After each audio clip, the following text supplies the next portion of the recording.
warrior. I want to deviate this evening and talk to you about something I don't talk about too often, but I think it's time that I do start sharing some expertise, some knowledge about the entertainment industry with you. You know, there's something called parental autonomy. I can't judge you. I can't tell you what to do with your children. I can't tell you when to buy them a phone. I can't tell you uh, not to put them in show business because you're the parent. But I do feel like I have to share some information. I've been hearing for so many decades now so much about kids in the entertainment industry. When I say entertainment industry, I want to include the music industry, modeling, acting, all of it. Recently, well, let me back up a little bit. My career, I began straight out of school working in the jingle business. And that was my first job. And in those days, it was live studio time, live musicians. It was the advent of the first synthesizer, early 80s. And I remember when the company I was working for, uh, the man bought the first synthesizer. And I remember thinking, but what do you mean? This will replace the piano player? Because my job was booking the musicians and typing up the contracts for the musicians union and filing those with the musicians union and all that type of thing. And I just remember being at that very young age horrified, thinking, oh, a musician will be out of a job. And there was nothing like, and to me still, live music, live piano playing, being in a studio, that live sound. And I'm telling you all of this because um, that was the first job. And then I had many other jobs during the years in show business, producing, working on Broadway shows, working on some television, film things, a lot of different things. So I've always had a hand in the entertainment business. But in retrospect, now I can think about so many things I heard about. Remember, if you hear about something, you don't have solid proof. So what can you do? But now, at this point, I had posted, let's see, 2 days ago, an article. A model came forth. And at the time, she was modeling, she was 17, and she describes in detail the abuses she went through as a model, how dangerous it was.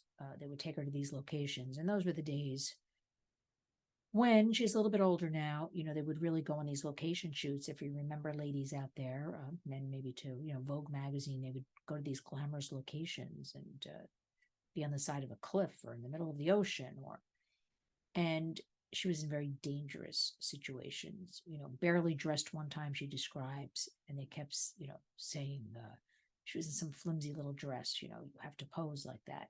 The bottom line is, she remembers basically, I think it was a 6-day shoot. She made $108 because when you signed on in those days, I don't know how it works now. You basically sign away your rights. They will take, the monies get paid to them. They take their commission. They pay you. Now, follow along. I also, working now with the Warriors and being so involved and knowing what is going on firsthand with children in 2023, and then witnessing how over the decades parents would do anything to put their kid in show business, no matter what, including telling their child to do anything it takes to get picked, to be liked, to get that role, to get ahead. And it's really beyond shocking. But today it's a new level because now we have the internet. But going back to this model's story, she's coming forth to warn everybody and put it right out there. Eating disorders, we've always heard about that with modeling. Drugs, drinking, we've always heard about that. Eating cotton balls, I've heard about that my entire life, that they can't gain an ounce. And this girl was 5'11", I think, and weighing, I think 120. It's almost 6 feet tall. It's pretty skinny. But they told her she was too big. So she had to crash diet. And another one I always heard, she mentioned eating cotton balls. Actually, somebody told me one time, cotton balls soaked in orange juice they would eat. Makes them go down easier. So not only were they abused and put in these dangerous situations as models, they were also not paid. So fast forward now. Things come out, we hear stories about Britney Spears. We hear stories about whispers too, about child actors, things with the Disney Channel, things with Nickelodeon. And what are we going to do? Well, I'm here to tell you that seeing the way parents would push their kids into this acting, modeling, music, just think, as adults, how excited people get if they see a celebrity, or at least they used to, or how they would act crazy, or how they would interrupt to get an autograph or get that, now it's the picture. But again, living in New York City, I used to see so many what were called celebrities, walking around on the streets, Fifth Avenue, Madison Avenue, Park Avenue. You just don't see that anymore. And I guess because everybody's online also, and everybody has, this at their disposal, this phone, and they can take their selfies and they can post on Instagram and use filters, and everybody's a celebrity. But I want to warn you, I'm digressing a little bit. And I've never actually said this before. At all costs, keep your kids out and away from show business. And should you be involved in any form of show business, you are never to leave your child alone. I don't care what they say. In a studio, at an audition, you are to be with that child at every turn and keep an eye on your child, because the abuse is rampant. The abuse happens. I can't tell you how many kids grown up have said to me, I knew it was like wrong, but I was embarrassed, or I didn't say anything, or never told my mom, never told my dad. And they have lifelong repercussions from all of this. You don't need it. Kids belong having fun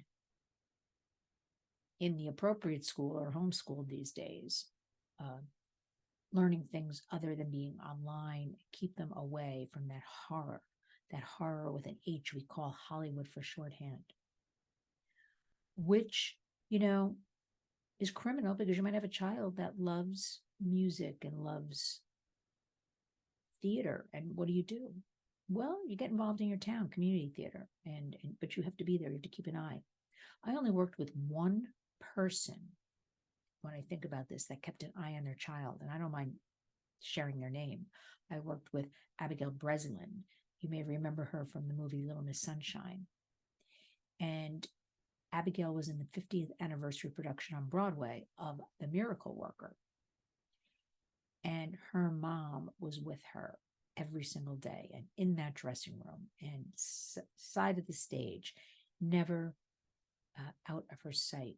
And I commend that. But we all have to kind of be like that these days with what's going on in society, our culture, this normalization of the sexualization of our children.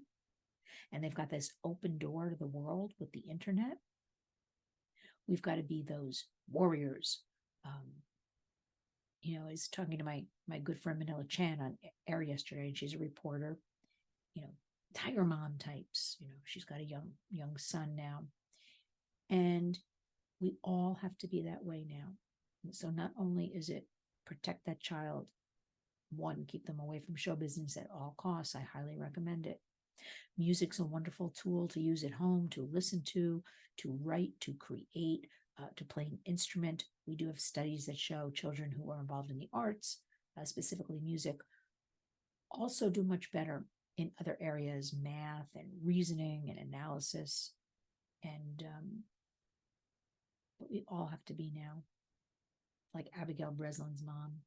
And we all have to keep an eye on our kids. We have to be with our kids. I know it's tough with the teenagers. but you also have to talk to them. What do I always tell you? Open and honest communication. They're craving it. They're looking for it. We got to protect these kids at all costs. I was just sent by somebody in another country, actually, a story, and I posted it. It's horrific and horrible. But I mentioned on air today because I do this daily show here out of New York, 4 to 6 p.m. It's called State of the Nation. And my co-host is in Texas, and I'm here in New York. And I mentioned to him there's so much prevalence of, not only do I have my Lynn's Warriors, I have 2 different radio shows, which is all the issues with kids, online safety, legislation, expert guests, but incorporating into State of the Nation, I said, Brian, I point out these stories during State of the Nation, which could be politics, culture, all kinds of things. Because it's so prevalent, it's part of all right now, all of this abuse being directed at our children, whether it's the medical, whether it's the schools, whether it's the drag queens being forced down, our throats. We don't care what anybody does. Leave our children alone. There's something called parental autonomy. So yes, even though I'm saying that, I'm also warning you, keep your kids away from show business. Don't hand your kids over to casting agents. Do not leave your kids alone with anybody in a room.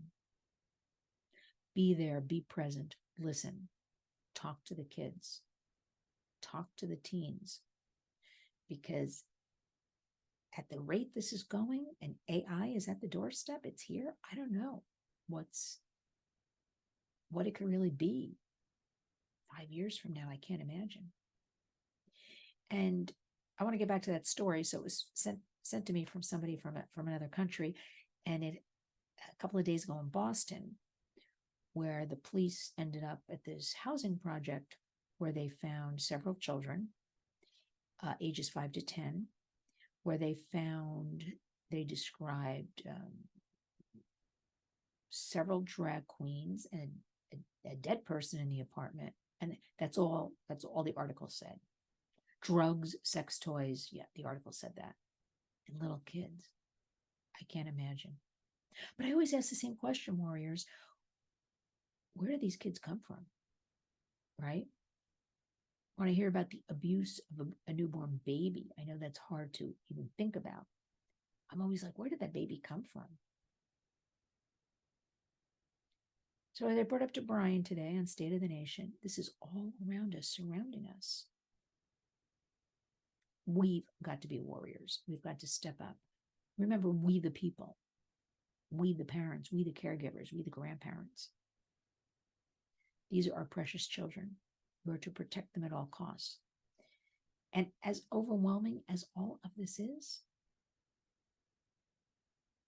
they want to go in show business at 18 years old. They're a legal adult, let them. In the meantime, keep them as children. In the meantime, talk to them. In the meantime, find out what they're doing online as much as you can, and put the internet safety features and filters. If you don't know how to, because I know it's complicated, for instance, on an iPhone, it's 31 steps, just email me at lynn@lynswarriors.org. I'll walk you through the steps. Also, our great partner, Chris McKenna, protectyoungeyes.com. He'll walk you through anything tech. Protectyoungeyes.com is a wonderful resource. You should all be going on for tech updates. He does wonderful blogs. He does wonderful quick little nugget videos to keep you up to date.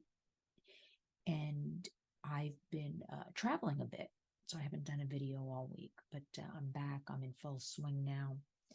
And there's never enough hours in the day to talk about these issues, because this is the number one crime happening right now, the abuse of our children.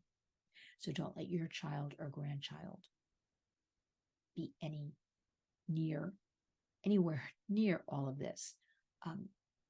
As I started saying, it's overwhelming and dark. Keep an eye on other kids. I know it's not your job. If you see something, say something. It's important, because think of those kids. You're listening to this, you're a loving parent, a concerned family member, concerned caregiver. Many kids don't have that at all. They're never going to see these Lynn's Warriors videos. They're never going to have anybody protect them. I'm working with adults now who they were abused as children. They're now in their 40s, 50s, 60s, and older, never getting over it. We have to stop it. We have to end demand. We have to figure out how to stop sex buyers. We have to protect our survivors and victims. It's a lot going on, warriors. So join me. Always follow lynswarriors.org. Thank you so much for your support. Thank you so much for your donations. Coming in the fall, we're going to be having less than 2 short months. We're going to be announcing a slate of fall activities with the Warriors. We'll need some volunteers. I'll keep you in the loop about that. We are partnered with Operation Underground Railroad. July 4th, a couple of weeks from now, Sound of Freedom, the movie, will be coming out. I urge all of you, we'll talk more about that next week, to participate, to see that, to understand, based on the life of Tim Ballard, who founded Operation Underground Railroad. They're working hard now to make an imprint in this country. They see the need, as opposed to they've been primarily doing a lot of work outside of the United States, but now they see the need is right here in our own backyards. And we're going to do it. We're going to stay positive. Hug your kids, kiss your kids, be kind to each other. Like I tell kids, share the warrior light. Share the videos. Form that family digital partnership. It's you and your family against what's going on in this evil country, because that's basically what it is. But you know what? As I travel around to different states and do my work, there's so many good people. There's so many generous people. So many family people. And there's more of us than them. So just remember that. Thanks for listening. Now remember, each and every day, go out and be a warrior.